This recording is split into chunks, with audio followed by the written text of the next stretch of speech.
Mis queridos amigos, mis queridas amigas, buenas tardes. Estamos en el domingo 26 durante el año y hoy el Evangelio de este domingo está tomado de Lucas capítulo 16, del 19 al 31.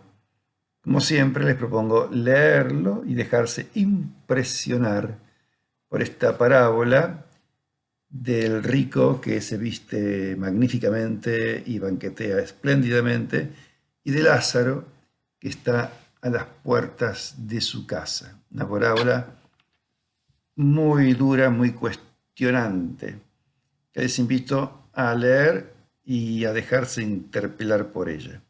Intentaré acercarme a ella desde distintos puntos de vista. Y primeramente les voy a decir que, bueno, este tema de la pobreza, la riqueza, es un tema central del Evangelio. Lucas, especialmente, es insistente en el tema de riqueza y de los pobres, pero en todos los Evangelios queda claro que este tema no es una cuestión marginal para Jesús. Como podríamos decir, el tema de la sexualidad, de la cual prácticamente no habla, ni de la Trinidad, de la cual no habla, ni de los privilegios de su madre, tampoco. Esta recurrencia en el tema de la pobreza y de los pobres y de la riqueza y del dinero nos puede incomodar, y sé que a muchos incomoda, pero creo que nos debe hacer pensar, nos debe cuestionar, especialmente a los que disponemos de medios económicos y quizá nunca pasamos necesidades económicas, y que nunca nos levantamos a la mañana pensando qué comeríamos ese día. Bueno, con esta parábola Jesús se sitúa en línea directa, en modo profeta, digamos. De hecho, la primera lectura de hoy es de Amós y es muy fuerte también contra los ricos que derrochan lujo mientras otros pasan hambre. Los profetas en general siempre han dicho, hace falta, Dios quiere misericordia, justicia y no sacrificios en el templo. Bueno, en segundo lugar, les diré que en esta parábola hay bastantes cosas que nos pueden hacer pensar. Primero, los destinatarios. Son los fariseos, que no necesariamente eran los más ricos, como podrían ser, por ejemplo, los miembros del Sanedrín en general, incluso los publicanos. Es curioso que Jesús dirige esta parábola a los más piadosos, no a los más ricos. Aunque Lucas señala un poquito antes, si ustedes leen unos versículos antes, que los fariseos eran amigos del dinero. También queda claro que para Jesús hay otra vida, ¿no? Más allá de la muerte, en esta parábola queda muy claro esto. Y que en esa vida, en la otra vida, no será indistinto haber vivido de una manera o de otra en esta. Claro, cuidado, el riesgo es utilizar esta parábola, como a veces se nos ha acusado a los cristianos, como opio del pueblo, es decir, sufran pobres, sufran, total en la otra vida tendrán su recompensa. No es esto lo que Jesús tiene en su cabeza, desde luego que no. Fíjense otra cosa curiosa, no hay juicios morales ni sobre el rico ni sobre el pobre. No se nos dice que el rico sea, por ejemplo, corrupto, que sea opresor, que sea mal tipo, ni que su riqueza provenga de la injusticia. Tampoco se dice que el pobre fuera bueno, humilde o piadoso, ni que su pobreza viniera de que era un vago, que no quería trabajar. No hay juicios morales ni sobre el rico ni sobre el pobre. Entonces parece que el rico, cuyo nombre curiosamente no se menciona, a diferencia del pobre, que tiene como el pobre tiene nombre, es Lázaro, que significa Dios ayuda. Parece que el rico es un hombre incluso con buenos sentimientos. Fíjense, intercede por sus hermanos para que no caigan en sus mismos tormentos. Incluso ese diálogo que tiene con Abraham parece un diálogo cordial. Trata a Abraham como padre y Abraham lo sigue llamando hijo. Entonces el destino final de uno y otro pareciera que no tiene que ver con razones morales o religiosas. Y a nosotros nos choca un poco, porque es un poco simplista. El Evangelio, la parábola dice simplemente, estás ahí, en ese lugar de tormento, porque recibiste bienes en tu vida, y Lázaro en cambio males. Por eso como Lázaro recibió males, recibe consuelo, y vos tormento. Bueno, y fíjense que a pesar de que hay posibilidad de dialogar entre el seno de Abraham y la morada de los muertos, entre ambos lugares hay un abismo, hay una grieta infranqueable. Como que hay un tiempo, esta parábola nos viene a decir, hay un tiempo en que ciertas situaciones ya no se pueden revertir. También es muy fuerte lo que dice Jesús al final, Abraham, ¿no? Jesús lo pone en boca de Abraham. El que no escucha a Moisés y a los profetas no creerá aunque un muerto resucite. El que no escucha a Moisés y a los profetas no creerá aunque un muerto resucite. Fíjense, Jesús resucitó a Lázaro y la gente del Sanedrín lo que decidió que fue matar a Lázaro. Lázaro el amigo, no este Lázaro, ¿no? El amigo de Jesús. Jesús resucitó, pero ni aún así creyeron. Bien, algunas reflexiones, paso un tercer y último punto, algunas reflexiones que nos podemos hacer frente a esta parábola. Y yo les invito a que cada uno saque sus propias conclusiones, porque una parábola tiene sentido, ¿no? Es como una narración de la cual uno debe sacar aquello que le pega, que le impacta, que Dios le está diciendo. Primeramente, nos equivocaríamos si simplemente con esta parábola demonizáramos al dinero.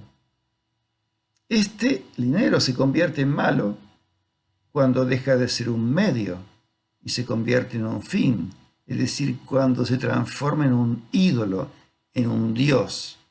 Entonces sí, es el más tremendo tirano, generador de guerras, violencias, muerte, pero también el dinero puede ser un instrumento de comunión, puede ser expresión o manifestación de la comunión de corazones y de proyectos de vida en un matrimonio, en una comunidad.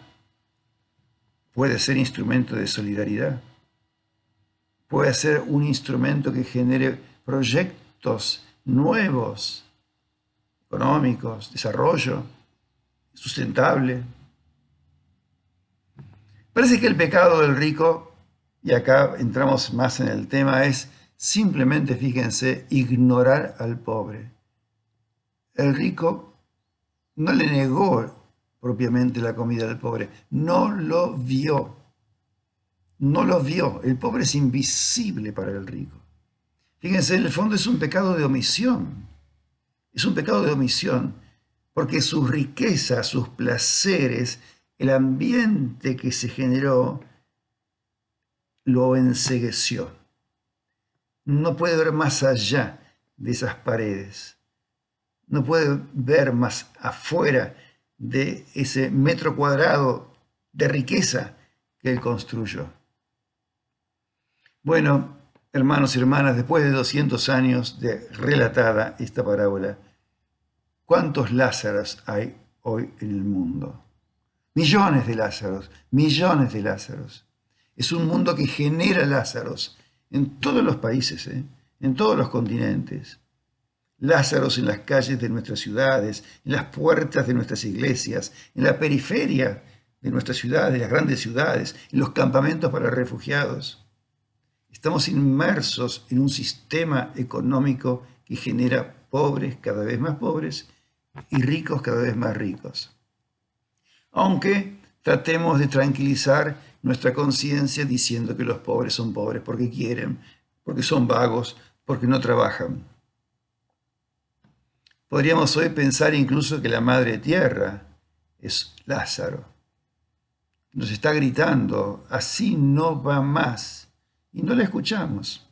Y no la escuchamos. Seguimos banqueteando, consumiendo, ciegos y sordos, como si eso no afectara a nuestra casa común y al futuro de la humanidad. Fíjense el abismo, la grieta, la fosa y si quieren el muro, otra imagen de lo mismo en el fondo, del que hablaba Abraham, infranqueable, ese muro infranqueable, de que habla ese abismo infranqueable, del que habla Abraham, se comienza a construir aquí, en este mundo. Y hoy en este mundo toca cerrar esos abismos, cerrar esas grietas, derribar esos muros. Y la mejor imagen que se me ocurre es decir que necesitamos construir puentes. ¿Qué quiere decir esto? Vincular, incluir, trabajar para revertir esta cultura del descarte, trabajar para construir una cultura del cuidado, del encuentro, en el que el ser humano esté en el centro y no el Dios dinero. Es una maravilla ver que en medio de tanta indiferencia, incluso en ambientes en los que prima el individualismo, el egocentrismo, el consumismo, la búsqueda de bienestar y seguridad personal, sin embargo, florecen gestos y compromisos de solidaridad, de servicio, de comunión, de apertura al otro, de sensibilidad por los más pobres, de entrega desinteresada a proyectos bien concretos que buscan la promoción integral de los más desposeídos y que también buscan paliar las secuelas dramáticas de la cultura del descarte. Yo estoy en Junín y pienso en proyectos como Corazón y Tiza, que apunta a la inclusión educativa, a la red de merenderos que se pueden sostener gracias a la solidaridad y al compromiso de los que tenemos un poquito más. Pienso en Manos Solidarias, esas mujeres, abuelas, muchas que tejen y tejen para abrigar a los más pobres. Pienso en la panificación solidaria con los internos de la Unidad 16 y tantos proyectos más. Y termino con los perritos.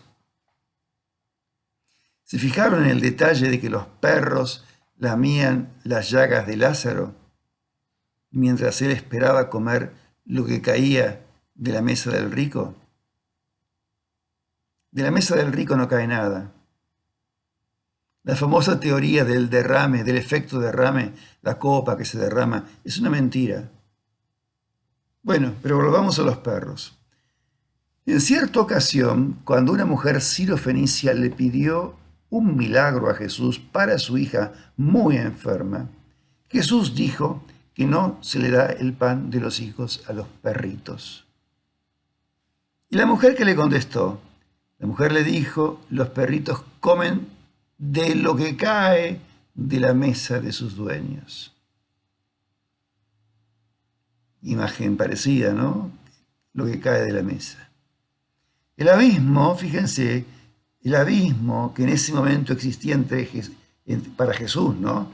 Para Jesús en su cultura, el abismo que existía entre los judíos y los extranjeros, ese abismo que para Jesús existía, que por eso al principio le niega el milagro, esa mujer salta el abismo por su fe en Jesús y su amor a su hija. La fe y el amor construyen la comunión entre Jesús y la mujer, que antes estaban separados por un abismo. Esto quiere decir que si nuestra fe y nuestro amor son auténticos, son reales, son verdaderos y no un mero adorno en nuestra vida, si nuestra piedad y nuestra religiosidad son ciertas, es decir, si están respaldadas por nuestra vida, podremos ser constructores de puentes de solidaridad y trabajaremos incansablemente por una cultura del encuentro. Mis queridos amigos, que tengan ustedes muy, pero muy buena semana.